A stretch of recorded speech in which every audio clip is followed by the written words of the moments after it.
Welcome back, Discmaniacs, to our first episode of 2025, Behind the Shield. This time of year is all about building your bag, and for us that means two things: control and reliability. We wanted to highlight some recent releases as well as some upcoming ones that'll hopefully give you the right pieces to start building a bag of your own. What's the difference between control and reliability?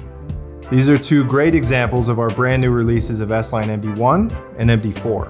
MD1 would be more considered in the controllable spectrum, whereas the MD4 is going to be more of your reliable disc. It can handle more wind, more torque, more power, whereas the MD1 is going to offer straighter flights, easier to throw for more players. So the two of these together is going to be the perfect recipe for building just what you need.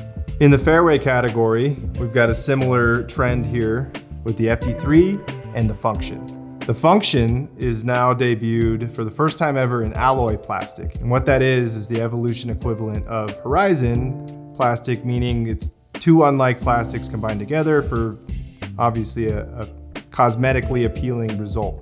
So this is controllable. It's pretty fast for a fairway driver. It's great for beginners, rollers, anything you need. On the reliability spectrum, you have the FD3. So that's good for any kind of wind, forehands, powerful backhands, thumbers. If you need something to hit the ground hard and you need it to stay there, the FD3 is a great choice for that. Rounding out the Gannon trifecta of Ice Age discs, we have the Color Glow Horizon C-Line P3X. Now, these have been made a little bit flatter.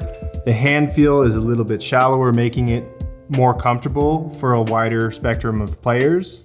The good thing about a premium disc in a putter is that it's going to sit in your bag for a lot longer, so it makes a good combination with the putters you already like to use, but this is going to keep its flight for longer periods of time. When it comes to building your driver game, there's only one name you need to remember, and that's the PD. This is blank because I'm not going to show you what it's supposed to be, but we've done a whole lot of winning for Team Discmania last year, and you might just see this one pop up as something special in the near future. The PD is good for everything. It's a household name with any disc golfer out there, even if they don't throw Discmania. It's reliable. It's also controllable. Everyone needs one of these in their bag. If you're looking to build on your control game with your fairway and your distance drivers, keep an eye out for your local and online retailers for a special disc of their own with the Color Glow CD1 arriving early March. For those of you just joining us for the first time ever on Behind the Shield, you might ask, what is it? Behind the Shield is meant to connect with the audience, peel back the curtain of Discmania just a little bit further to show you some things that we're excited about, some things that we've been working on. And in light of that, I'd like to share with you some other things that we've been working on behind the scenes. In case you missed it, we just released the news of our 3 recent re-signings for Team Discmania players, Lucas, Ella, and Casey. I can't tell you how excited we are to have them back. I think to the core, they're just as much Discmania, if not more, than we are.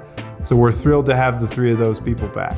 In other news, DNA discs, I think that the response has been overwhelming from all the players out there. It was a really fun project that we got to work closely with every single player. We tasked them with, hey, what's your wildest imagination? Like, what is the craziest thing that you can come up with? And overall, I think the concept was pretty successful. Additionally, we're working really hard and closely with the tournament directors for our first ever tournament here in the North America, the Discmania Challenge. You can definitely expect to see a whole lot of exciting products both online and on site as we get closer to the event. And then lastly, we've been working, again, pretty hard with the first ever European World Championships, and that's also hosted by Discmania. So we've released a couple fundraisers at the end of 2024, our first one with the Color Glow MD3 in 2025, and that's just the beginning. I think as we near that event, you can see a whole lot of neat Worlds fundraiser, merchandise, discs, of course, accessories, etc. Thanks for joining us on another episode of Behind the Shield. Hopefully we've helped you find a couple tools to help build your game and integrate that further into something better. I appreciate your time with me here today, and we look forward to speaking with you again soon.